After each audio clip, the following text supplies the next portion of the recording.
A call has been made by organisation Lifeline and Rape Crisis in KwaZulu-Natal to the Department of Justice and Correctional Services to play its role in fighting the scourge of gender-based violence within prisons. Lifeline says there has been a prevalence of perpetrators who have been sentenced who continue to threaten and torment victims or their families, instilling fear and hindering their recovery. The organisation says there has been a rise of cases where perpetrators find ways to monitor victims' activities, such as through social media or hiring others to follow them. Earlier, SABC News reporter Paulse spoke to Lifeline. As we mark 16 days of activism against women and children, in the month of December, several marches across KwaZulu-Natal are highlighting just that. In the Incarcerated district, we've seen a spark and rise of GBV cases, and today we took part in a peaceful protest to bring awareness to this. Now, with me right now, I do have Sinikiwe Biela. She is the Executive Director of Lifeline to speak more about this particular area and the scourge of gender-based violence. Thank you so much for joining us, Sinikiwe. We obviously took to the street today in placards and really calling on people to speak out. But the initiative behind this and also raising awareness for survivors to speak out. Thank you so much for joining us. It's always our pleasure to have you. Definitely, we have chosen this area because that's where most of the gender-based violence cases are coming from. Greater Edendale is part of Pornography districts. Most of our gender-based violence cases that we have seen, especially when it comes to rape of children, when it comes to women that have been beaten up so badly that they get hospitalized, it comes from this area. Hence, we've chosen this area today to come raise awareness and talk about the scourge of gender-based violence and make sure that people understand also what are their rights and what needs to be done differently. So up to now, from the beginning of this year, we have supported over 3,600 survivors of gender-based violence only in Pornography districts. I mean, that is a lot. It's people, it's real people with real feelings that are being hurt in this particular area. Hence, we're here today. Now, I know Lifeline is also calling on government to have stringent measures on the release of pornography, especially on social media, and really saying that that is feeding into the gender-based violence cases that South Africa is experiencing as a whole. Definitely, we are very concerned. We have seen youth and we have seen young women that some of them are married, some of them are in stable relationships where they've come to Lifeline to ask for support and assistance because they feel that their partners are abusing them indirectly. As much as the partners are not doing it on purpose, but partners are forcing them to practice what they've seen on pornographic videos that most of them comes up from TikTok.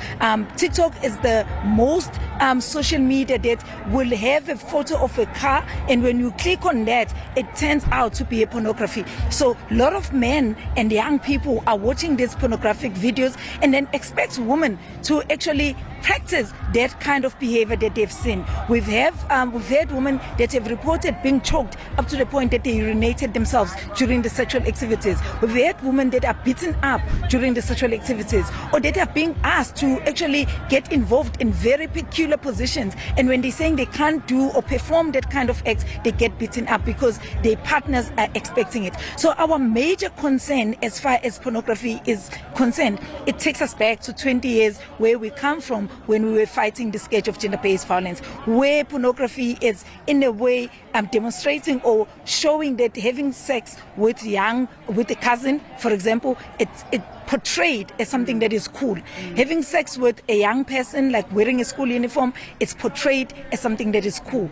And because in South Africa we don't have platforms or right platforms where our young men and young boys are being educated about sexual activities, they have no other choice but to go on pornographic videos to learn what is expected of them. But currently they're learning things that perpetuate gender-based violence, and unfortunately they don't only learn, they practice it, and they expect women to be part of and parcel of that, and they get beaten up if they are not performing what is expected of them.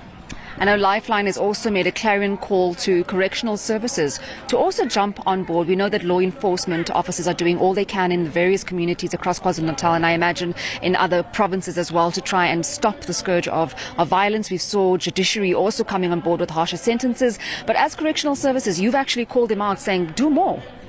I must actually say we are very happy that in some of the cases that we've dealt with, we've seen our police services playing their role where they will arrest, and when the person has breached the protection order, they will go arrest that person. And we are very pleased to see that kind of change. We're very pleased to see that our NPA is also sending harsh sentences to the perpetrators of gender-based violence. But we have observed with concern that correctional services has let us down and let the women and the survivors of gender-based violence actually down. We have seen clients that have come to us looking for help because the perpetrators that have been sentenced for 9 years, that are currently in prison, have full access to smartphones where they will video call them every day. Like this morning, I had one survivor that is with us today that is going to be probably talking to you as well, that says last night the husband that has been given 9 years in prison for beating her up until she had miscarriage with twins phoned her last night with a smartphone and told her that I'm going to get parole and I'm going to come and kill you.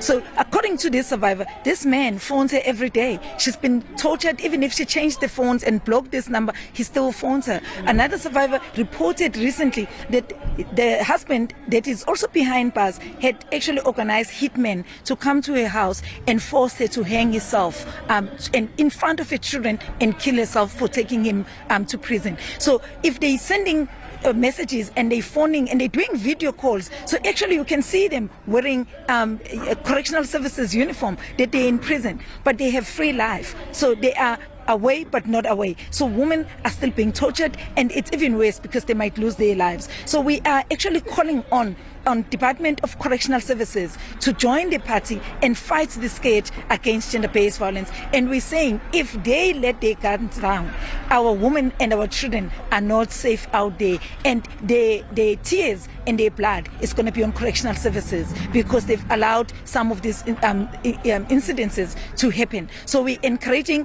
the Minister of the Correctional Services to act on this and do something and protect our women. Sinikiwe Biewa, always lovely to speak to you.